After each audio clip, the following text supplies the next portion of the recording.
Hi everyone, it's Az here from HeelvsBabyface. I really hope my computer doesn't get hacked today, because my search history is absolutely destroyed after doing this video. So let's get into it.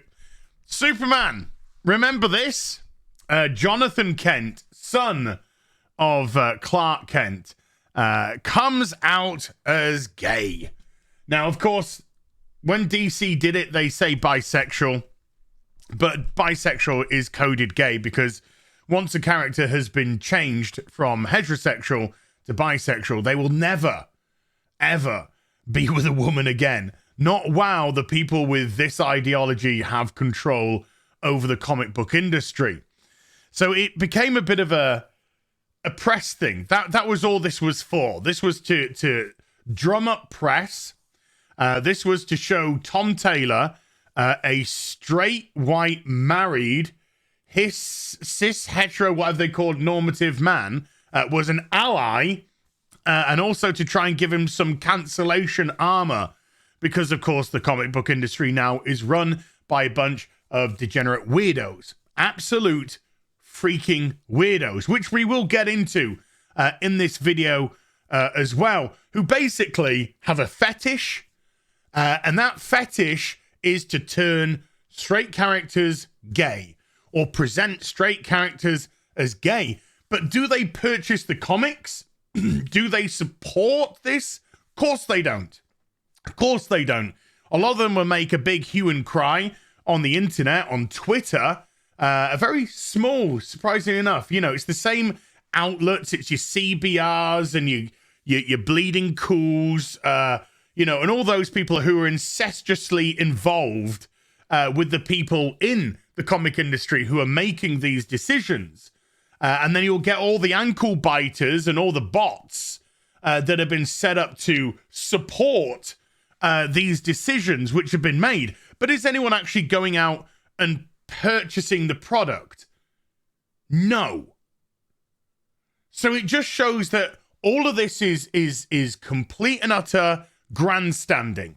It's fake bravado and nothing more.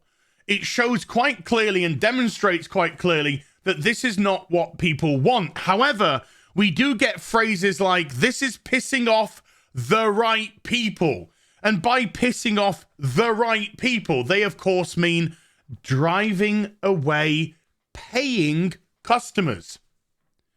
Customers who these industries would have failed decades ago if they hadn't supported, bought the product, bought the merchandise, etc., etc. And it's because of fandoms.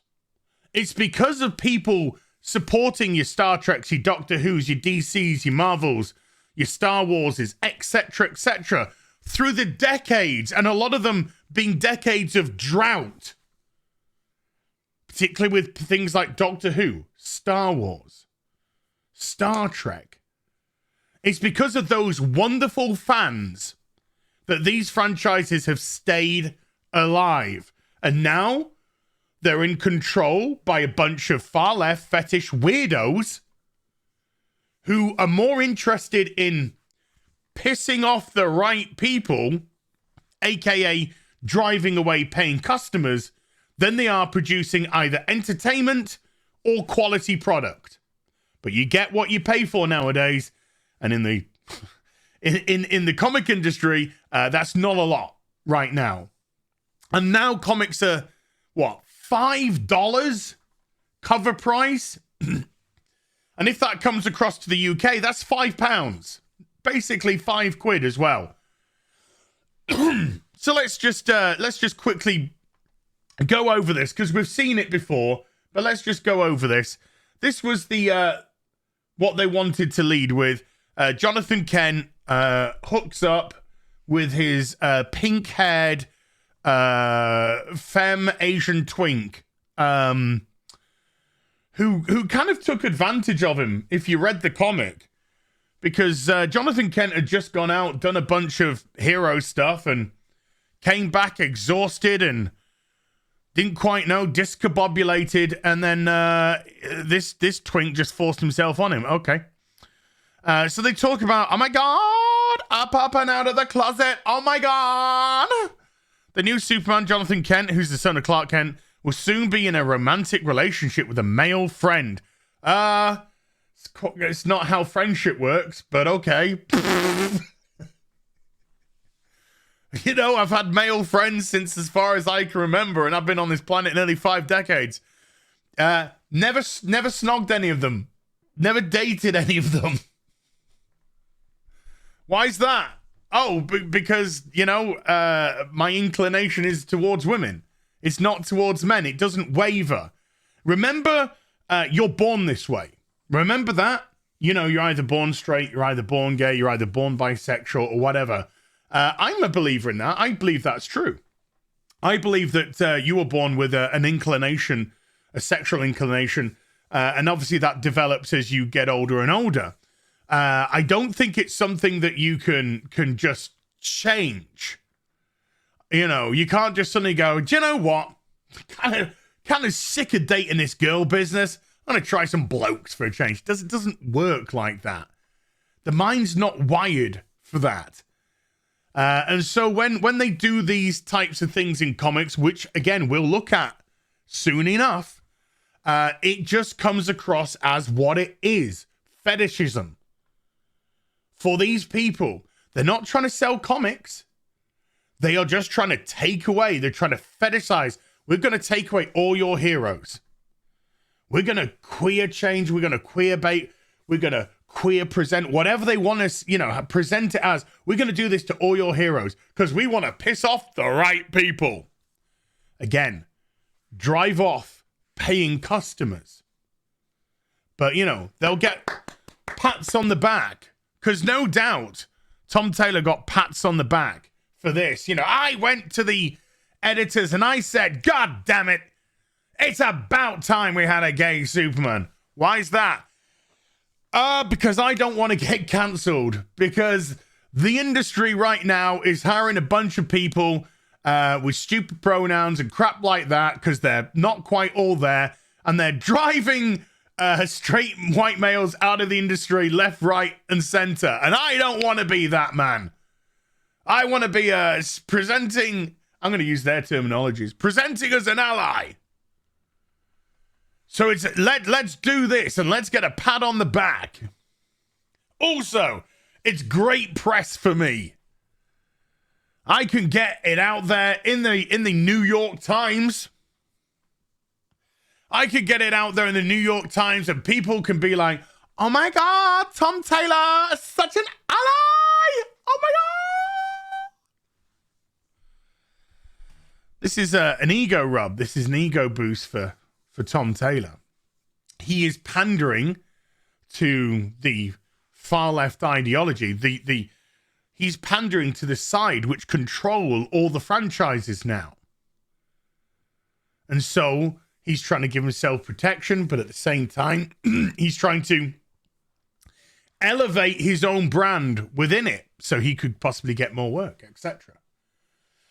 So I think this was the new, you know, Superboy, whatever. The New Adventures of Super Gay, number 5 or something along those lines, and it sold relatively well. It sold comparative. I mean, terribly in the modern marketplace because everything's selling terribly in the modern marketplace. If the modern marketplace was 30 years ago, every comic would be cancelled, and that's not hyperbolic. That's fact. That's just fact. Every comic would be cancelled to low sales. But in this day that we're now, you know, it did okay sales. And of course, by okay sales, it shipped that number. So I don't think these are accurate sales, but accurate shipping. Not shipping as in pink hair and Superman. So how many actual copies sold? Who knows? Who knows? But it sold relatively well. And why did it sell relatively well? Is it because people are just like, oh my God, this is exactly what we needed? No. It sold relatively well because there were a bunch of speculators who bought this comic, maybe, because we don't know how many are rotting on the shelves, who bought this comic and were like, this could be worth something in the future. The first gay Superman kiss. Spoiler alert, it's not going to be worth jack shit. Because after this comic came out and after it sold, the sales for it plummeted. Yellow Flash did some videos about this. It doesn't even appear in the top 50. I'm not even sure if it appears in the top 100 for the sales charts that we do have access to, which aren't 100% accurate, but the ones that we do have access to, no, it plummeted complete and utterly out the charts. Why? Guess what? Because the right people that were pissed off were actually paying customers.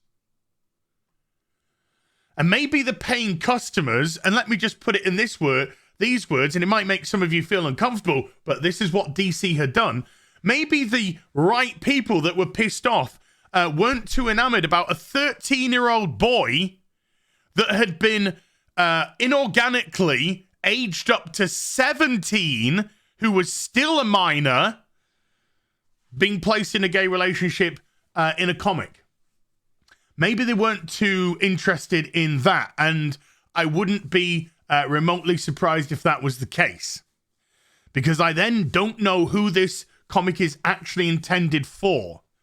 Because if it's intended for teenagers who are so inclined, I don't think it is.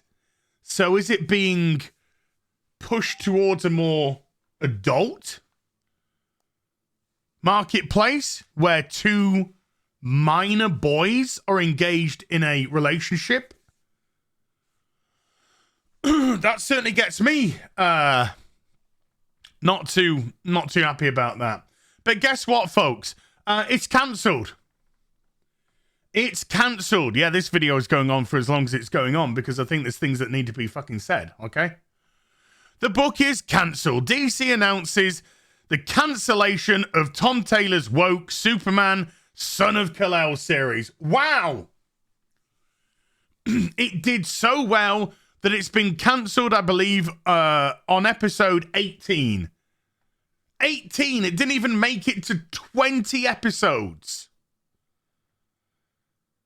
So after the sales of episode number 5, where the speculators purchased because of the gay kiss, suddenly, within a year of that, or just around about a year of that, the magazine is gone. What a surprise. It looks like pissing off all the right people, i.e. pissing off paying customers. I will iterate that all the way through this fucking video. Did exactly what you intended it to. For them to back out of this very weird situation that we've got here with minors and queer baiting them, and then gone elsewhere with their money. I don't think their money has been funneled into anything else. And as we saw as well from, by the way, this part's from Bounding Into Comics, great magazine. We also got Superman doing dumb shit like this, protesting about climate change, because now he's an activist, he's not a hero. And by activist, he's a dumb shit, far left activist that exists within DC and all the bubble that they exist in themselves. So, in other words, it's them. It's the people at DC. It's the far left ideologues which are pushing the content in all the different franchises now. It's pandering to that echo chamber. Superman, somebody who could do something about climate change, if it even exists, is not.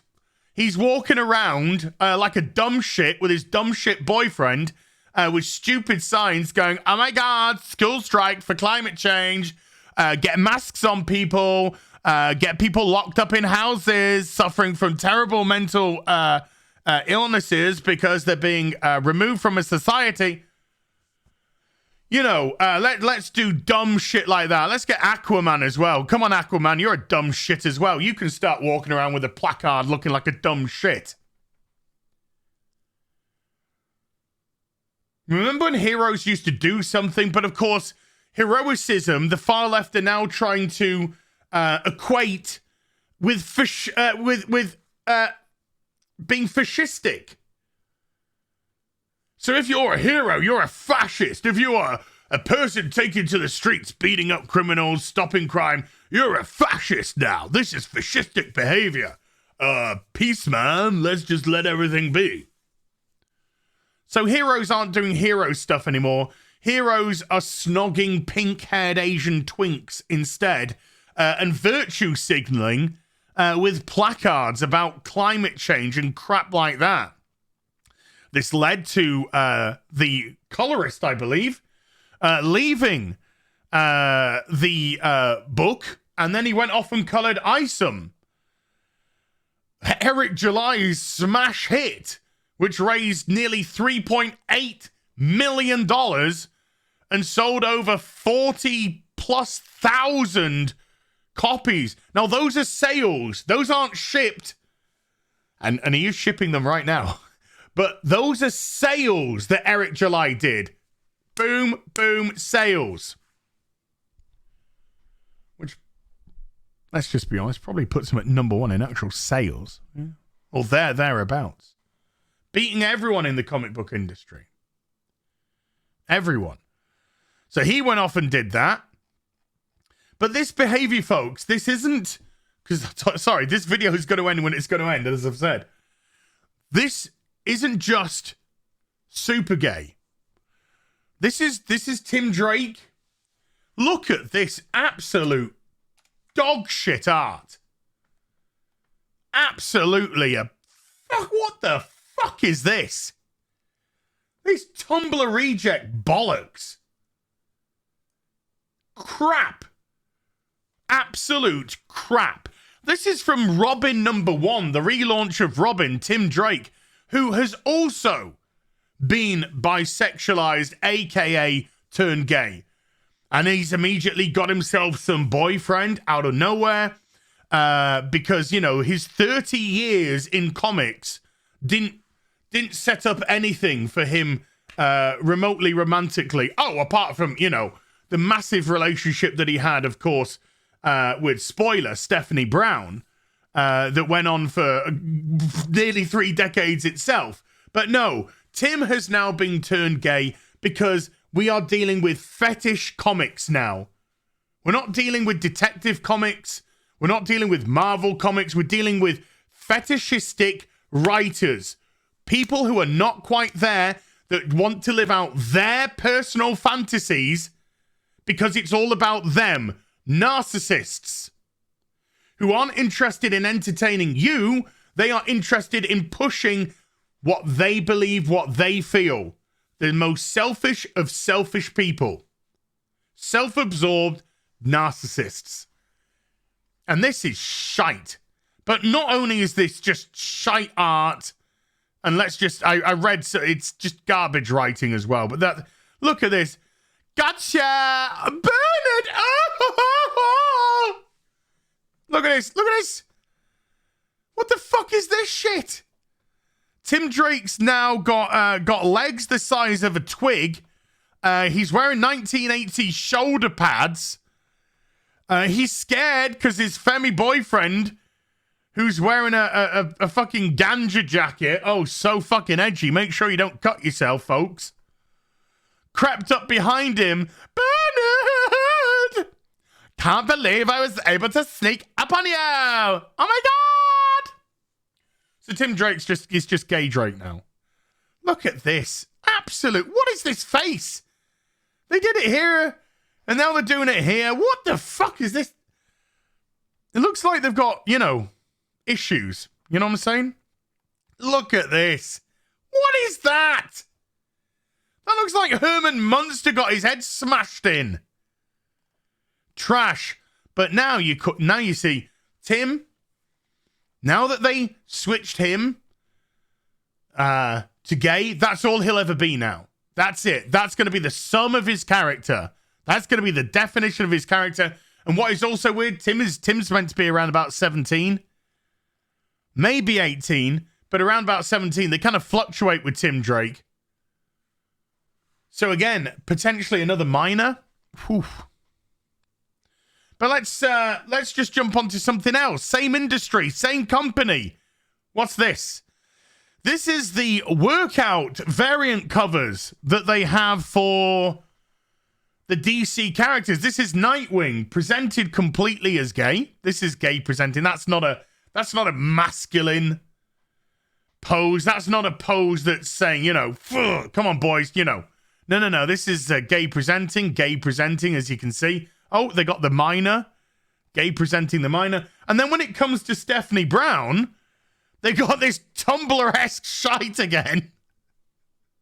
Where she's just doing something kind of normal. We won't pose her in any of these poses. You know, sort of like tits out, sort of, you know, pushing those a bit forward or whatever. We're not going to present her as this. No, we're just going to have her do, you know, she's just doing like the weights and stuff. Straight character presenting as gay. Straight character presenting as gay. I told you, my search history is smashed right now. And if you think I'm making this bullshit up, here, gay nerd. Search history smashed right now. Look at him. Robin's miniseries is getting first trap workout variant covers. Even gay people know exactly what's going on here. Gay presenting, gay presenting, gay presenting. Where's the Stephanie one? Where's the Stephanie one? They didn't seem to put that one in. Not interested in girls. And then once again, let's take Nightwing as an example. Again, a straight character in DC, and his variant covers, his variant covers are, again, gay presenting. And there was a whole series of these. Some of them with him, like, bent over, bit weird, because they made a bunch of fetishistic, for an audience who isn't buying the comics, variant covers. Now, you could say, well, okay, but what's wrong with them doing a variant cover pushing towards, a different audience? These are straight characters. These are straight characters. If you want to do it for gay characters and present them in that manner for a gay audience, fine, but you're presenting straight characters. And when you start presenting straight characters in this way, then it makes it fetishistic. But that's the whole industry. Don't mind if I just click off, you know. Oh, great. Great. Just everywhere. Oh, my God. That's the whole industry now. So what a surprise. Gay Superman has been cancelled because it's not what the audience want for Superman. Guess what they want? They want heroicism. They don't want your propaganda, which is exactly what this is as well. Propaganda. They don't want your fetishism with established characters. You want to create gay characters, you go ahead and do that. But you don't have the talent to do it in the first place. And also, you wouldn't do it because that would most likely come from the right place. And you don't want to come from the right place. You've said many, many times you want to piss off the right people. AKA, drive away paying customers. Now, they're going to relaunch Gay Superman next year. But guess what? It's only going to be in a 6-issue miniseries. Because they are now falling into the same trap that they did with Captain Marvel, with Ms. Marvel, with Squirrel Girl, America Chavez, all of those, Atlas Ironheart, all of those failed characters from Marvel. If at first you don't succeed, create a miniseries. And then say, well, this was only meant to go for 6 episodes. That was it. That's all it was designed for. Because they know they probably couldn't maintain an ongoing series. This Robin series right here, this won't last long. If this is the level of art and writing that they want to present, dog shit, this won't last long.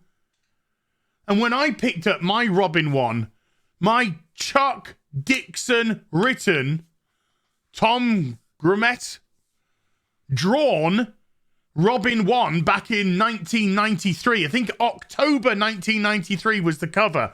Might be wrong, but if I'm right, boo. Which I loved, by the way. That ran for 187 issues or something. I think this, by the looks of it, will be lucky itself to last 18.